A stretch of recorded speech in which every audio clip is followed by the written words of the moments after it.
Going to talk about Junior Kroupi, as Alex Crook says that Tottenham are preparing a potential 85 million bid for Eli Junior Kroupi. The message coming from Bournemouth is that he's not for sale this summer.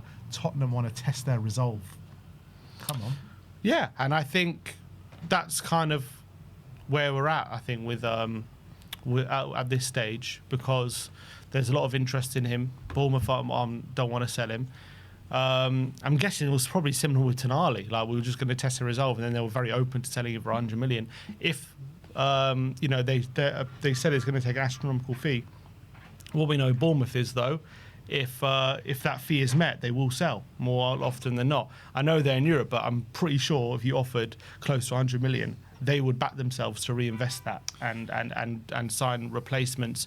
And they actually sign probably multiple players for that kind of money to really bolster the squad. And probably Bournemouth could do with that, to be honest, being the fact that they're in Europe and given the fact that they need a bigger squad, they could. I bet you they would be happy to take the 100 million and reinvest it. Yeah, the thing is like they have signed another striker. Mm-hmm. I'm not sure if this is with Kroupi's future in mind or not, but he's got a release clause in his contract that activates next summer for 100 million. So you would think that with that in mind, they'd probably want more than what the release clause is this summer, wouldn't they? So who's that confirmed by? I can't remember who it was actually confirmed by, but I haven't heard that. I've seen quite a few reports suggesting it, but it was a while. It was a few weeks ago, so I can't exactly remember who it was. They might, to be honest, looking at the current market values. I wouldn't be surprised if their opening gambit is over 100 million. But I think they accept. I think because it's still I know there's a release clause next year for 100 million. But there's no guarantee anyone's going to meet that anyway. Yeah, of course. So 100 million, it's there to ward. It's not there to get 100 million fee. It's there to ward people off and say you're not getting him, because they probably thought when they put 100 million in there, no one's ever going to reach that. But if we're willing to put something similar down this summer, I think they seriously consider it. I really do. And I think they probably spend that on, like, because they just signed a striker for 22, didn't they? So I think they spend that 100 million on two or three or four players, let's say, and they get a bigger squad from it. Heard from Spurs actually just tweeted out about Kroupi. What's he said? Reliable PSG sources are coming out saying the fee for Kroupi is too high as it stands. Let me be clear, Tottenham have the funds. It's still a long shot. It will take a great effort to acquire him from Bournemouth and keep him from going home. But there is a sliver of hope. Let's see. I live for those slithers of hope.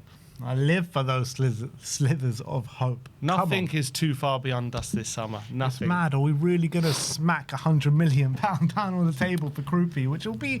It would be nuts, because you look at it, one season in the Premier League, albeit a very good season in the Premier League, 20 years of age, young. 100 million would be a crazy overpayment. It is. And considering all the factors you just said, but you're looking, again, if you're looking for Prem proven, right? You're looking in the Premier League. Who can we actually go for who's as good as him, like right now? Like who's got a good long-term future, who's got his ceiling is that high, his qualities. You could say maybe Mamouche you could go for, who's kind of a similar kind of profile, fair enough. But you're looking for a kind of striker. You looked at the top goal scorers last season, a lot of them we wouldn't go for. Calvert-Lewin, Welbeck, all these kind of players, we're not going for them. So who else is there who if we're going for Prem proven, who is there you would go for? Yeah. I can't really think of anyone in the Premier League better than Kroupi. So, yes, it's an overpayment, but it's also the best one on the market. And anyone else going for someone isn't going to get someone as good as him, if you know what I mean. So, if we're trying to beat off the competition and get him in now, we're probably getting the best person on the market who's best Prem proven. How much did they sign him for last summer? Cheap. It was like 12. 12 million. Yeah. So if you're going from 12 million to 100 million in the space of a year, I mean that. But you look at you look at Ramos, for example, stunk the place out pretty much at PSG for a couple of years, and he's gone for 74. So that's kind of the mark. Like for strikers and goal scorers who have had half decent or score a few goals, they just go for a lot of money. That's the reality. Yeah. Especially if they're young and that age. Don't get me wrong. I'd pay it. Like, I believe in this guy's talent so much. I mean, we were all watching him last season being like, who the hell is this guy? Like, he is incredible. The finishing ability, you're paying like a lot of just that finishing ability alone. Like, not many players in the Premier League possess that. Tell me who's on a par or better finisher than Kroupi in the Premier League. There's not many. Yeah, he's already, I think, one of the best. Obviously, you've got the big hitters like Haaland and whatever, but yeah, he's up apart there. from Haaland, can you name me another one? Apart from Haaland, who's a better finisher than Kroupi? Off the top of my head. Gyökeres, maybe? I actually think Kroupi's a better finisher than Gyökeres. I actually think Gyökeres Isaac. I think Isaac's probably a better finisher. Ekitike's up there, actually. I think yeah, he's for sure, Ekitike. He's up there. Well, what we're saying, he's near the top, though. Yeah, no, he's near the top. He's one of the best, for sure. I think he's one of the best. I agree with that. So just do what you can to bring him in. If it doesn't work out, it doesn't work out. But he should be that number one priority. It looks like he is. But it's also mad that we're talking about him for 100 million, whereas last season Isaac was 115. And considering, how much he's done and how many good seasons he had for Newcastle and all that kind of stuff, it's like one good season, and you're that age and you're 100 million. But I think anyone could see if you watch him play what a talent this kid is and how good he is. I'm happy to have my pants pulled down another time. Just keep pulling my pants down, and we'll be all right, and we'll keep getting the top players in. So that's all I care about. I don't mind. Next, we talk about Rafael Leão. This seems to be moving in the right direction. SZY says Leao, Savinho and Nusa all under consideration right now, and Tottenham have held positive talks recently with Rafael Leao's camp. Himothy says that Tottenham have now accelerated their interest in Rafael Leão. As it stands, Tottenham are likely to push further once his World Cup is over. Obviously, he plays Spain tonight, so it could very well be over tonight, to be honest. So here we go tomorrow, is that what you're saying? Yeah, that's what I'm saying. He also says Nusa, Gakpo and Savinho are other options. We'll get into them in a little bit. But in terms of Rafael Leão, it looks as though out of all those players that I just mentioned, we're progressing more on him than anyone else right now. Yeah, I wonder whether it's just, are we getting a deal in place? We're speaking to Leao's camp. I'm sure. How are we having conversations with him personally right now while he's at the World Cup? Is he fully focused on the World Cup? Is it the agent driving everything and him trying to, get the deal in place for when the World Cup's over? We can just quickly move ahead with it.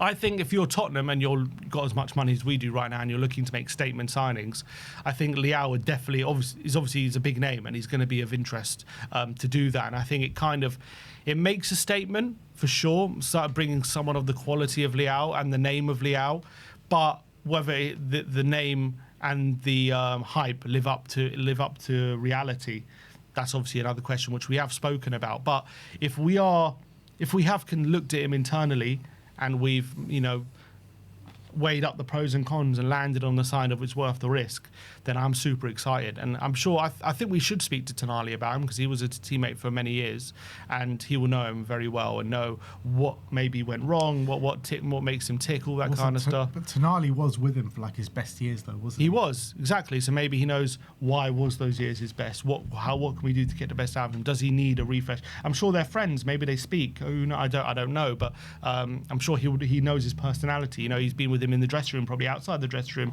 or on nights out or whatever, or just as a human being maybe outside. Tonali went to his studio. Who knows? Maybe they put on bets together. I don't know, but maybe Leao was advising him on bets. But I think Tonali's a very good person to talk about Rafael Leão. Maybe if they've had discussions and Tonali's saying, look, he's not been at his best over the last couple of years, but if you get him in, we could have a superstar here. We could have someone with star quality who I'm backing that you could get the best out of, and I could help you do that. I mean, and I would be willing to go for it. I mean, he is. We're seeing at the World Cup what a brilliant player he can be on his day, and I think everyone knows it.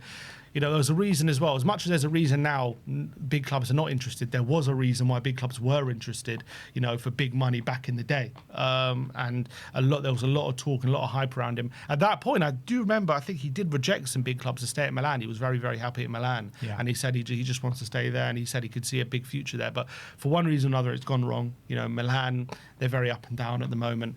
So maybe he just feel like he just needs a refresh. He's been there. He has been there a hell of a long time, hasn't he? What, for 8 years or something? It's maybe a long time, man. So you know, when you're at a club for that long, you know, sometimes it goes stale, doesn't it? And maybe that's just the case for Rafael Leão. And if we could get that Leao that won AC Milan the Scudetto, man, this deal would pay in tenfold. It would be incredible. He signed there in 2019, 20 season. 7 years. Yeah, he's been there a long time. And, you know, ever since he had that good season scoring 11 goals, he's never scored less than 8 goals in a season. So he still keeps up that standards in terms of goals. Like if he comes into Spurs next season and scores 8-9 goals, I think if you look at goal contributions as well, like I'm pretty sure most seasons he gets at least 15. Yeah, I think goal contributions. We need to get Iggy on. Yeah, He watches Milan week in, week out.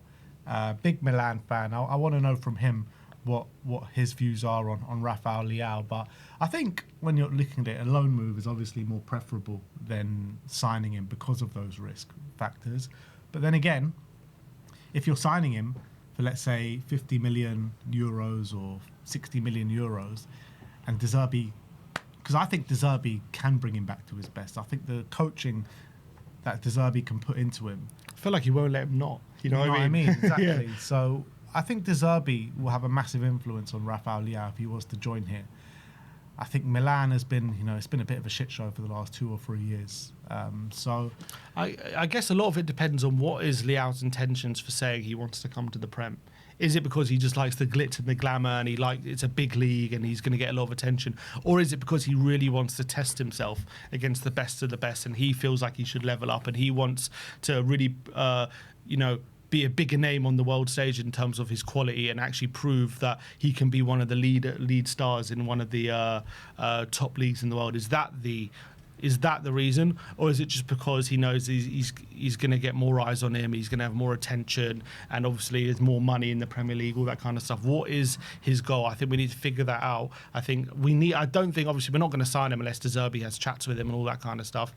But it's a weird one. Is it a case of us convincing him, or is he trying to convince us? Because it seems as though we're talking about him trying to convince Spurs and he wants to come here, whereas all these other deals has been Tottenham convincing Fernandes and Tonali and Van Hecke and Senesi all to reject other clubs to come to us. But this one seems a bit different. To play for De Zerbi, mate. That's what it is. But I'm saying this one seems different. This is Yeah. like them trying to ship him to us. They're trying to convince us to take him, and it's a different dynamic, isn't it? Yeah, it is a different dynamic. But like I was saying before, like if De Zerbi can get him playing to his best, you've all of a sudden underpaid instead of overpaying, Yeah, potentially, like everyone else. Look, there is a case it could go the other way, and you could sign him on a 4-year contract, and him and De Zerbi just don't get on. He doesn't get back to his best, and then you're kind of lumbered with him. And obviously, maybe we try to get a deal to the Saudi league in a year's time or 2 years' time. But I've seen a lot of people trying to liken this to Ndombele, Timo Werner, Moani. I think he's a level above that, man. I really believe that. I think when you've seen what he's done for AC Milan, even in his bad years, I still think you're seeing a good player there. Yeah, that's the thing. I completely agree with you. Even that we're talking about him being inconsistent, being off form, right? And he's still hitting fairly okay numbers. I know it's not quite the heights that he was, but he's still getting decent goal contributions, you know, between 10 and 15 goal contributions a season. Even in seasons we're saying he's bad, he's poor, he hasn't done it, he's still hitting 10 to 15 goal contributions. So, like, even if he was to come, even if we were to sign him and he didn't live up to the hype of being one of the best wingers in the league, he would still provide something. Yeah. Like we might look to sell him in a year because he's not providing enough, but he would still give us, I think, a base level of output, I would say. Even him performing how he's performed over the last year or two, he's by miles our best winger. Maybe not Kudus. Well, he might be better than Kudus, but every other winger he's miles better than and showed miles more output than them, even in his bad years. And his bad years aren't bad; they're just not as good as his good years. So I say bring him in, man. I say bring him in. I think he could bring genuine star quality, and I think De Zerbi can take him on and get him back to his best. And at the age of 27, surely he's thinking, I need to get my career back on track. I need to go somewhere where I can really flourish, and I think that's under De Zerbi. I guess one other thing to think about is he would be one of the only signings at the moment that we're linked with that's not Prem proven or played in the Prem. So how he adapts to the Premier League is obviously another question mark. Yeah. But I do think he has the profile to do well in the Premier League, I think. Yeah, absolutely. So, next up, we shall be talking about Savinho. On Savinho, I mean, not really much has changed, but Romano says that Savinho does remain a target for Tottenham. The deal is still on. Spurs have not stopped thinking about him. De Zerbi and his team are very busy on the market. I mean, it just doesn't go away, but nothing ever seems to progress. Yeah, I wonder what the hold-up is. Are we convinced? Is the price too high? We're obviously looking at other options as well. Is Maresca as well? Have they decided kind of what they want to do with him? If Maresca decides actually he's a more important player than first thought of, maybe the price goes up a bit. If Maresca says actually, yeah, we could do with a bit of money getting rid of him, maybe we're thinking the price could go down a bit. Are we looking at players like Nusa, instead, or Somerville, and considering those options and weighing it up whether we go with them or Savinho? So I think there's a few factors going into this why it hasn't happened, but yeah, everything else though all from Savinho's side, it all points to like he wants to drop his wage to come to Tottenham. He's desperate to come to Tottenham. When you got a player who really wants to leave, more often than not, especially one in Savinho's position, they get their move. So you would think, if Tottenham really wanted him, we could get the deal done. But it seems must be multiple factors holding it up. I can't quite put my finger on it. Yeah, maybe it is just De Zerbi looking for someone that has been more proven in the Premier League to get those goal contributions. We've spoken about this so many times, and we know Savinho's got undeniable talent, but for one reason or another in the last 2 years hasn't got right for him at City. And maybe those reservations are just holding us back a little bit. Yeah, but I think we're signing two. So if we get like a Leao and a Savinho, well, but Leao's also, I guess, not proven in the Prem. But, I guess it depends on who's our alternatives. Like Nusa's not proven in the Prem. I guess you can say Somerville is. So maybe we're looking at him. But it just depends on who we're comparing him to, I guess. Yeah. And there's probably names out there that we're not even privy to that they're probably looking at right now. So look, again, it's just one to watch and see how it goes. But Spurs, Romano's still saying the deal's still on, so we'll see how it goes. With Cody Gakpo, Romano is saying that Tottenham keep thinking about Gakpo, but for Gakpo, an exit from Liverpool is not open currently. I guess it depends on who they sign, because they're just desperate for players in those positions. So, yeah, unless they sign three or four, literally, they're not going to let Gakpo leave. Yeah, I'll be surprised if Gakpo is available, especially right now. So I think that one's gone to the back. But I also think he would probably be a backup option for us anyway, potentially. I don't think he's going to be our first choice, although I do like him, and he definitely would have add some value.